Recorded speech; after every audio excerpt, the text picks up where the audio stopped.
کسی نے ایک سوال کیا کہ جیسا کہ آپ نے بتایا ہے جنتی مردوں کو حوریں رہیں گی، تو کیا ہم عورتوں کے لیے کوئی حورا رہیں گا؟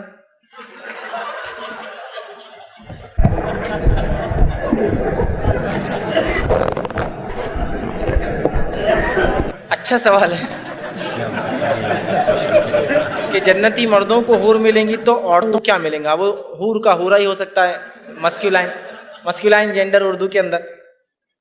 تو میں یہ کہوں گا جنتی مردوں کو اپنی بیویوں کے ساتھ حوریں ملیں گی، اور جنتی عورتوں کو ان کا دنیاوی حورا ان کا شوہر ملے گا.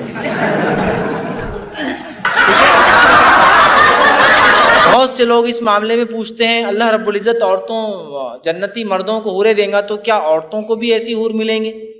تو یاد رکھیے جو بات صحابہ کے اقوال سے ہمیں ملتی ہے اور جو بات ثابت ہے وہ یہ ہے، اور نبی اکرم صلی اللہ علیہ وسلم نے کبھی زندگی میں عورتوں کو نہیں کہا کہ تمہیں حور ملیں گی، کبھی نہیں کہا. ہمیشہ بات صرف مردوں کے لیے استعمال کیا. جیسے حور کا معنی تھا حور عین، موٹی موٹی آنکھوں والیاں، ٹھیک، تو وہ مردوں کے لیے استعمال ہوا ہمیشہ کہ وہ تم کو ملیں گی، عورتوں کے لیے نہیں ہوا. اور اللہ نے جس فطرت پہ دنیا میں مردوں کو بنایا ہے عورتوں کو، وہ فطرت وہاں بھی باقی ہوں گی. مرد دنیا میں ایک سے زیادہ نکاح کر سکتا ہے، عورت کر سکتی ہے کیا؟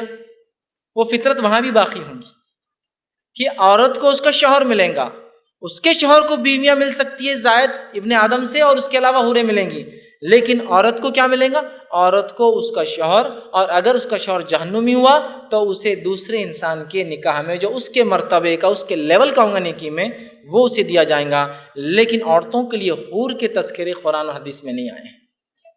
ٹھیک، بہت سی عورتیں بولتی ہیں تو پھر ناانصافی ہے. یہ ناانصافی ہے. اسلام انصاف پہ مبنی ایک دین ہے اور وہ فطری تقاضوں کو پورا کرتا ہے، غیر فطری اور ناانصافی والا یہ دین نہیں ہے.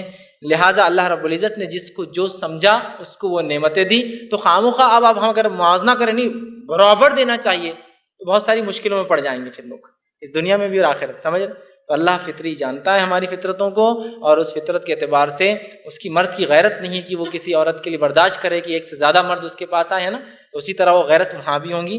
لہٰذا عورت کو اس کا شوہر یا اس کا نکاح ہوگا، مرد کو بیویاں یا حوریں ملیں گی. نبی اکرم صلی اللہ علیہ وسلم نے کبھی صحابیات کو حوروں کا تذکرہ نہیں کیا. لہٰذا سلف سے ہی عقیدہ ملتا ہے حوروں کے تعلق سے. تو عورتوں کو کیا ملیں گا؟ عورتوں کو ان کو ازواج مطہرہ، دیکھیں سورہ بقرہ کی آیت میں نے کہا نا. اور زوج کہتے عربی زبان میں اسپاؤس کو، اسے انگلش میں بولتے ہیں. مرد کے لیے اس کی بیوی زوج ہے، اور عربی میں عورت کے لیے اس کا شوہر بھی زوج ہوتا ہے. اسپاؤس جس کو بولتے ہیں انگلش، ہسبینڈ اینڈ وائف کو اسپاؤس. جیسا کہ عورت کے لیے اس کا اسپاؤس مطلب اس کا ہسبینڈ، مطلب اس کی وائف کے لیے، اور ہسبینڈ کے لیے اس کا اسپاؤس بولتے ہیں اس کا وائف ہوتا ہے. اسی طرح زوج عربی میں ہوتا ہے، دونوں کے لیے استعمال ہوتا ہے. مطلب عورت کے لیے اس کا شوہر زوج ہوتا ہے، اور شوہر کے لیے اس کی بیوی زوج ہوتی ہے. وہ الگ بات ہے کہ اردو میں زوجہ بولے تو وہ صرف عورت کے لیے استعمال کرتے ہیں، لیکن عربی میں زوج کا نا دونوں کے لیے ہوتا ہے، ہسبینڈ کے لیے وائف، وائف کے لیے ہسبینڈ. تو ازواج مطہرہ کا، حور مطہرہ نہیں کا عورتوں کے لیے، مطلب مردوں کو عورتیں ملیں گی، عورتوں کو بھی جو ہے ان کے شوہر ملیں گے.